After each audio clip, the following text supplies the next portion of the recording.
What comes after neoliberalism? Neoliberalism is the economic philosophy that has dominated Western thinking since 1979, when Margaret Thatcher introduced it into the UK, and 1980 when Ronald Reagan introduced it into the USA.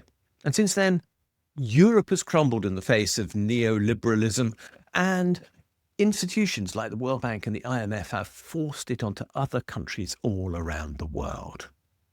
The idea in neoliberalism is very straightforward.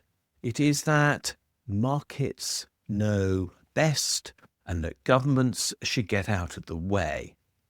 It also claims that tax cuts for the rich create growth for all, and that regulation is bad, public spending is wasteful, and public debt is immoral. And it is these dogmas that have shaped almost everything in our societies now, from housing to education to healthcare to planning to you name it, you've been affected by it. And the point is this: the consequence of neoliberalism has not been the prosperity that it promised. Instead, neoliberalism has delivered us austerity. It has hollowed out services and left millions of people in the UK alone poorer. We've seen that. We've had financial crises. Climate change has got worse. And pandemics have proved that markets can fail. Wages have stagnated, while wealth has soared at the top of the scale, even though neoliberals deny it. Neoliberalism no longer can pretend to work, quite simply because it doesn't. Those parties who speak of neoliberalism now, and I'm talking about political parties here in the main, do so because they fear what they call markets, but which are actually faith systems run by the high priests of neoliberalism, perhaps most of all the central bankers of the world, because it is they who still carry the torch for this system of economic management. They repeat the myths of fiscal responsibility as if that makes them credible. And without a news story, politics has drifted. It's drifted from innovation and supposed entrepreneurialism, which is what neoliberalism was meant to supply, into managerialism and despair. We're living through the exhaustion of an ideology. So, we need something that is different. Neoliberalism is going to fail. Let's not pretend otherwise. It is collapsing under the weight of its own failures. The fact is that there is no innovation of any consequence. AI is not the solution to the problems that we are seeing in the world, and sometime soon the market is going to wake up to that. And when you take it out of existence, there's no innovation left that is actually going on of any real consequence in the world at all now. Our markets are moribund. They're not as vibrant as neoliberalism promised, and our private sector has crushed our public sector when it claimed things would happen the other way round. The truth is, we need a totally new economics, and that has to be delivered to actually provide us with a future. It's as simple and as straightforward as that. And in that new economics, we have to recognize that money is a public tool and not a private constraint.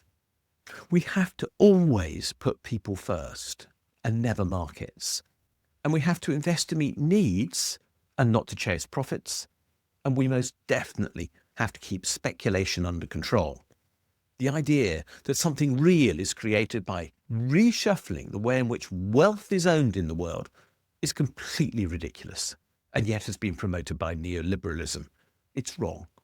In fact, we need to redistribute wealth from those who have it, as well as redistributing power from those with wealth through democracy, so that we embrace care and participation instead. That's what we need from a new economy. And in that new economy, we'll measure success in well-being and sustainability, and therefore survivability, and not by GDP. So policies must change. Fiscal rules, if we were to have them, must serve society and not markets. So people must be at their core in the future and not a peripheral to be ignored as if money is the only thing that matters which is what neoliberalism has ended up saying. We would focus in this new economics on having more and better jobs. We would seek to grow wages, especially at the bottom. We would not seek to grow wealth. We would not seek to grow profits. We would seek to grow wages. To help that, we would focus on lifelong learning. I find it absurd that I'm told by young people that because they failed a GCSE at the age of 16, they are cursed for the rest of their life. There is nothing they can now do because they don't have the maths or the English qualification or whatever it might be that they require to do everything in the rest of their life, as if that is all that matters. We have to change this ridiculous situation where what happened when you were only just about ceasing to be a child defines your lifelong expectations. And we must provide better support for those who are different from the norm in our society. We need people who are not standard, whether they have autism or ADHD or they're dyslexic or they are divergent in some other way because society has deemed that they are not of the standard race or not of the standard gender or not of the standard sexual orientation or whatever it might be.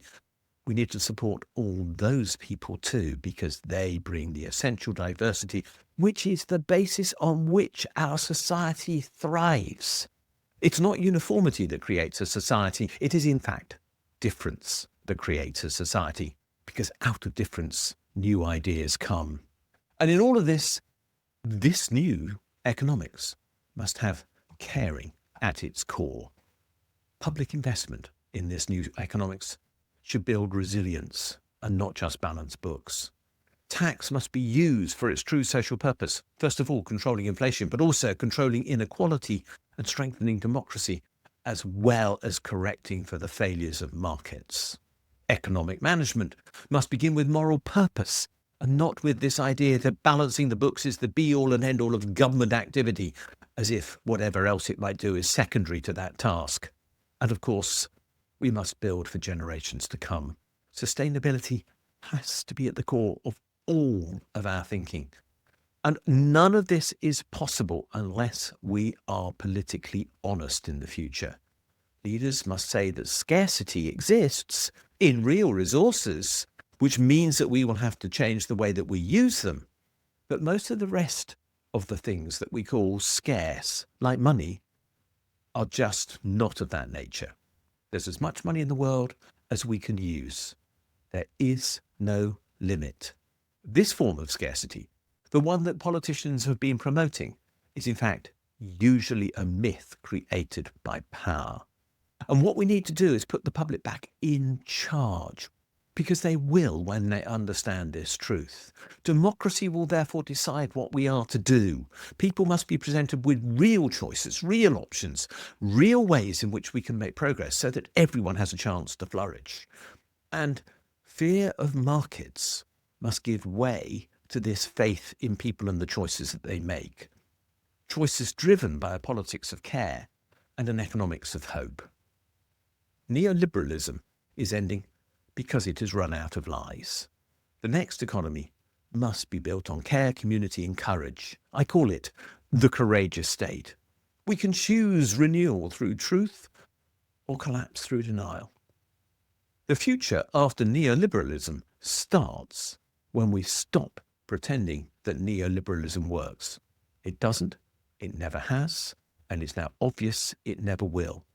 Let's get on with things and move on to a world that works for us all.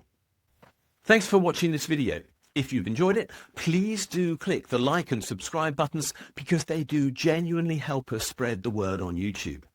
As importantly, could you have a look at the section below this video where it says more, and there you'll find a link to my blog. And if you follow that for the specific link to the blog entry related to this video, you'll find a transcript of this video and lots of other related material, plus a ChatGPT prompt that you could use to write a letter to your MP on the contents of this video, which will turn you into a campaigner, which will be a great thing to do. Finally, if you do appreciate the work we're doing, can you think about giving us a donation?